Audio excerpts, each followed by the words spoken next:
Okay, so we're diving in deep today. Really deep. Yeah, into the first 72 hours of Trump's second presidency. It's a lot. It is a lot.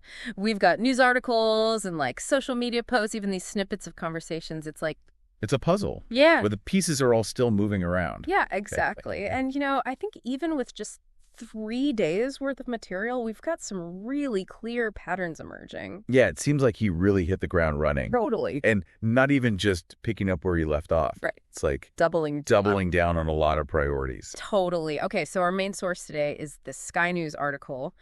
Trump latest.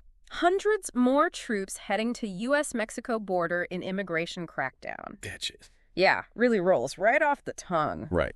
So this covers those initial 72 hours, and let me tell you, it is packed. Oh, yeah. So immigration is like front and center right away, and there's this wave of executive orders. The article highlights troop deployments to the border right away. Right. A suspension of migrant entry and even plans for these large-scale deportations they're talking about. Wow. It even mentions construction of like tent shelters in Mexico Wow. in anticipation of this surge of people trying to cross. Oh, wow.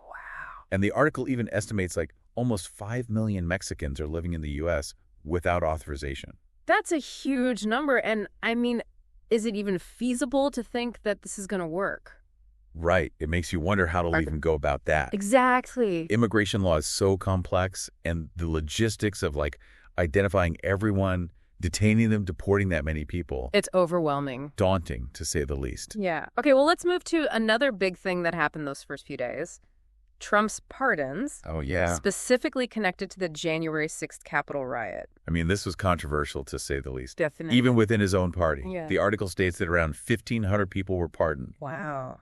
Convicted for their roles in the riot, and even his own transition team was surprised Oh, wow. by this decision. And it's not just the number. It's like Right. what it says. The message. The message it sends, yeah. And the article brings up Pamela Hemphill, Okay. who was a Trump supporter, and she refused the pardon. Wow. Yeah, she saw it as an attempt to, like, rewrite history. And she even called herself a former member of the MAGA cult Oh, wow. and called Trump a dangerous narcissist. Strong words. Strong words, yeah. And Yeah. then there's this part where the article mentions a Republican representative offering Capitol tours to pardoned rioters. Oh, wow. So now people are worried that we're normalizing the actions of these people who were involved in this violent attack, on our democracy. Yeah, that's a big concern. Yeah. Yeah. Okay, so we've got this hard line on immigration, this like dismissive attitude toward the Capitol riot. What about foreign policy? Any surprises there? Well, he's taken a really aggressive stance toward Russia, Interesting. threatening tariffs and sanctions unless Putin ends the war in Ukraine. Huh. That's so different from their relationship during his first term. Right. It is surprising. Okay, well, what did Russia say? They basically said that they need a deal Okay. that addresses the root causes of the conflict. Oh, so they weren't happy?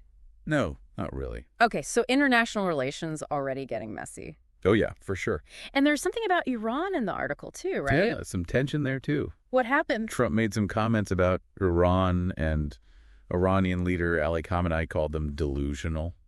Oh, boy. Okay, so heightened tensions with Russia, war of words with Iran. All in just the first few days. It seems like a really different approach to foreign policy than what we saw before. Yeah, a lot more aggressive. A lot more aggressive, yeah. Okay, let's switch gears to domestic policy. It seems like things are getting shaken up there, too. Oh, yeah. The article mentioned the dismantling of diversity programs across all these federal government departments. Yeah, this is big. Yeah. This could potentially roll back progress on minority representation and inclusion in government. That's a big deal. Yeah, and it could signal this bigger shift toward a more nationalistic and less inclusive agenda. Interesting. Okay. Is there anything else that supports that? Yeah, well, they also removed the Spanish language White House website. Huh. And there was a lot of criticism about that decision, a lot of people questioning how committed the administration really is to engaging with the Latino community. Especially considering how large the Spanish-speaking population is. Exactly. Okay, so we're seeing some bold moves early on, potentially divisive. It's going to be a crazy 4 years. Oh, yeah, I think so. Okay, before we get ahead of ourselves, there's this one incident from those first 3 days that is just wild, and it involves a bishop. Okay. And it really highlights this tension that's going on. You're talking about Bishop Marion Edgar Budde, Yes. who used a televised church service to urge Trump to show some mercy toward marginalized groups. Yeah, especially undocumented immigrants. Right. And Trump's reaction was Not great. not very gracious. Not at all. He publicly lashed out at her, calling her a radical left hardline Trump hater. Wow. And demanded an apology. Yeah, it was a pretty intense reaction to someone who was advocating for compassion and inclusivity. Yeah, quite a contrast. And the article includes this clip of Bishop Buddha defending her remarks, emphasizing the need for respect and dignity for everyone. It's like these two completely different worldviews just colliding. And this reveals this potential fault line between Trump and those who advocate for social justice and inclusion. Right. And that could have a big impact on the direction of his presidency. Yeah, for sure. Okay, so we've seen Trump tackle immigration, issue these controversial pardons, take this hard line on Russia and Iran, shake up domestic policies, and even have this public spat with a bishop. All in the first 3 days. It's insane. It's a packed start to his term, for sure. The main takeaway here is that he's not shying away from controversy at all. He's making it very clear what he wants to do and how he's going to do it. Okay, so stick with us. We're going to continue our deep dive into the first days of Trump's second presidency, and we're going to explore more about his global posturing domestic policy shifts and all the potential consequences of his early decisions. It's going to be interesting. It's going to be a wild ride. But remember, it's up to you to stay informed.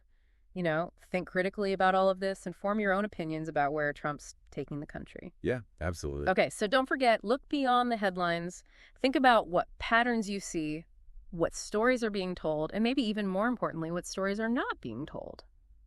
We'll be back soon with more on Trump's first days back in the Oval Office.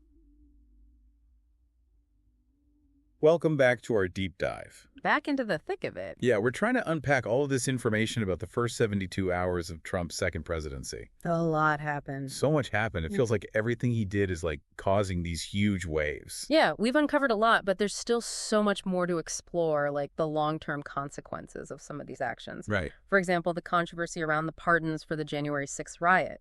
Right. I mean, we touched on it, but it's really important to emphasize how this could impact the rule of law. It's like he's saying that some actions, even criminal ones, can be overlooked. Or even celebrated. Yeah, exactly. Which is scary. It makes people think they could just get away with anything. Right. It raises concerns about accountability deterrence and, are we just emboldening extremist groups? It's like if people think they can act without consequence. It sets a dangerous precedent. Totally. And then there's the whole idea of undermining faith in the justice system. Is everyone actually equal under the law? It's uncharted territory. It's unsettling. Definitely a cause for concern. Okay, well, let's switch gears back to foreign policy for a minute. The article also sheds some light on Trump's approach to China. Yeah. This is a complicated one. Yeah, huge economic and geopolitical implications. Definitely. So his first term had a lot of back and forth on trade deals and tariffs. What's the latest? He's still taking a hard line. Okay. The article mentions the possibility of more tariffs on Chinese imports. But it seems like it might be more strategic than anything else. So he's talking tough, but maybe not ready to commit to a full-blown trade war. Exactly. He could be trying to gain leverage in negotiations. Or appealing to his base.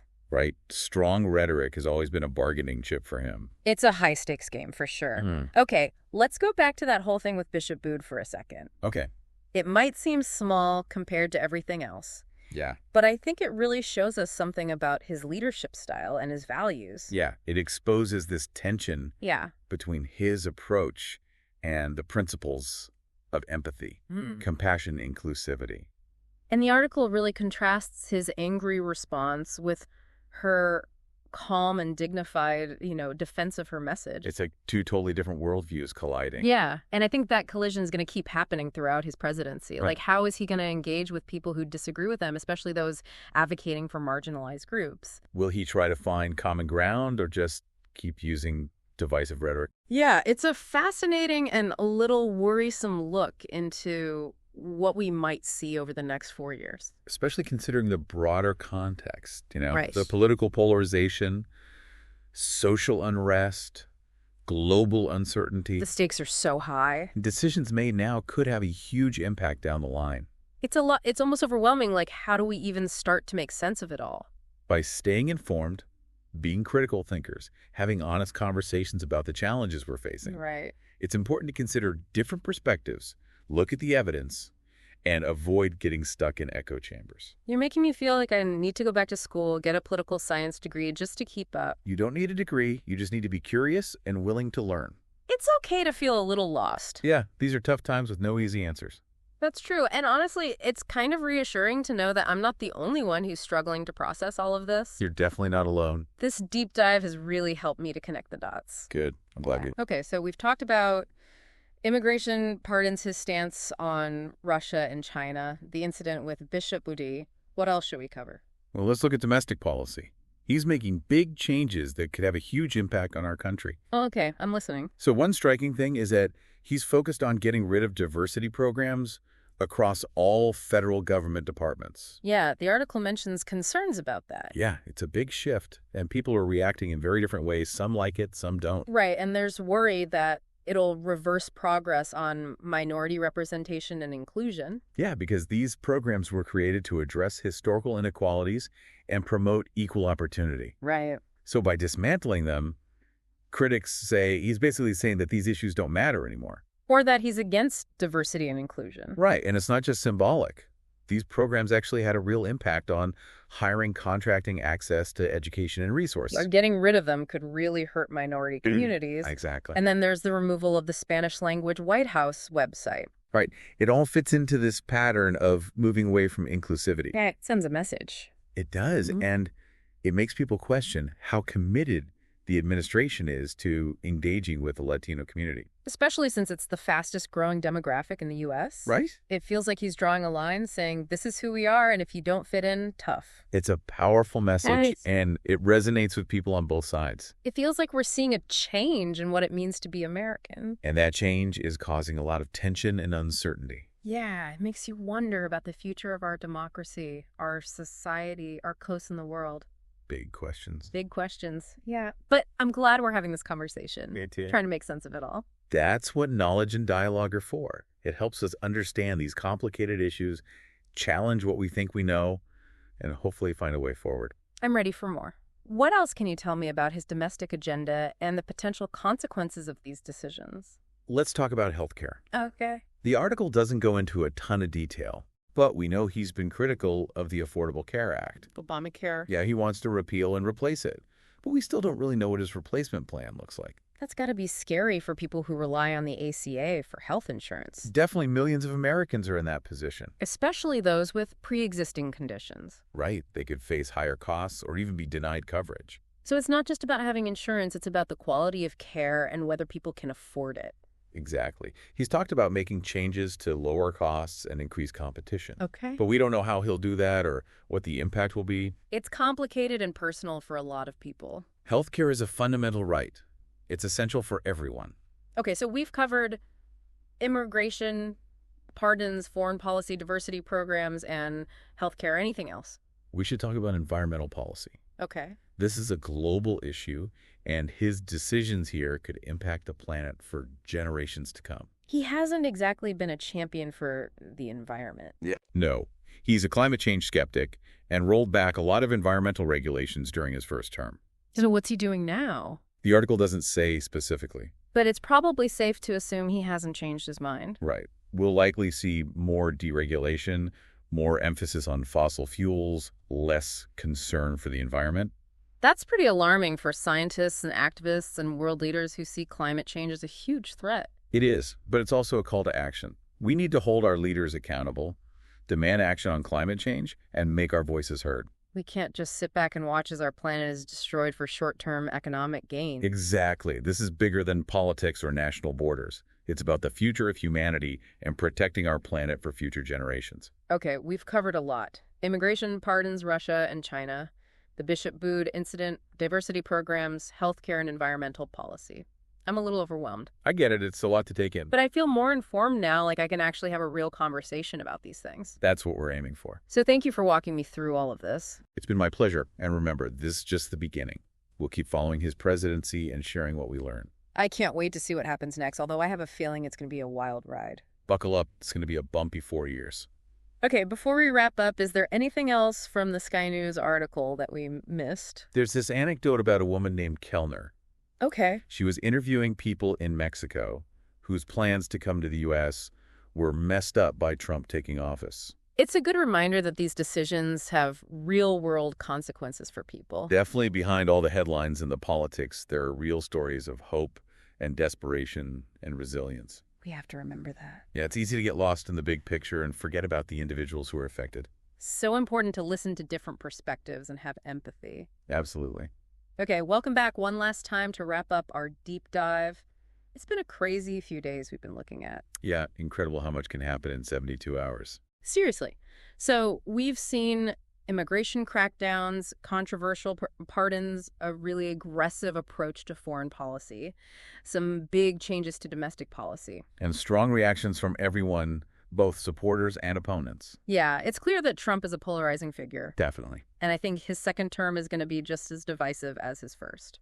The sources we've looked at definitely show that the Sky News article really highlights the deep divisions around his pardons for the January 6th rioters. Right. Some people see it as mercy, others see it as dangerous, undermining the rule of law. And then there's the clash with Bishop Bood over her call for compassion. Right. That really shows the tension between Trump's leadership and the values of empathy and inclusivity. It's a tension that's probably going to come up again and again. Yeah, for sure. And what about that incident with the Republican representative giving Capitol tours to those pardoned rioters? It really makes you think, are we normalizing the actions of people who attacked our democracy? Yeah, it's a lot to process, and these early decisions could really shape the country for years to come.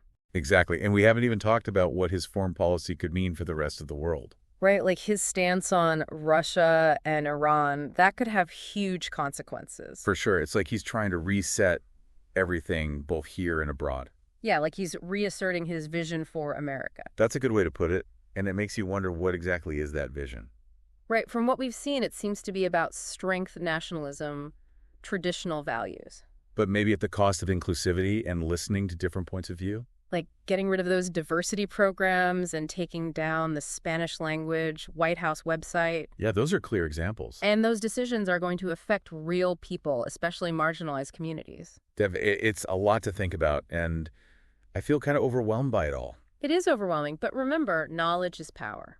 Right. The more we understand what's happening, the better we can deal with the challenges and take advantage of opportunities. That's a good point. So where do we go from here? What can we do with this information? Well, we can stay informed, we can stay engaged, pay attention to the news talk to each other, hold our leaders accountable. Okay. And most importantly, we can try to understand these complicated issues and listen to each other. That's great advice, and I think it's a good place to end our deep dive. Thank you so much for helping me understand all of this. It's been my pleasure. And this is just the beginning. The story of Trump's second term is still unfolding. So keep listening, keep learning, and think about what you're seeing, what patterns are emerging, what stories are being told, and what stories aren't being told, because those are the questions we need to keep asking as we move forward. Thanks for joining us for this deep dive into Trump's first days back in the Oval Office.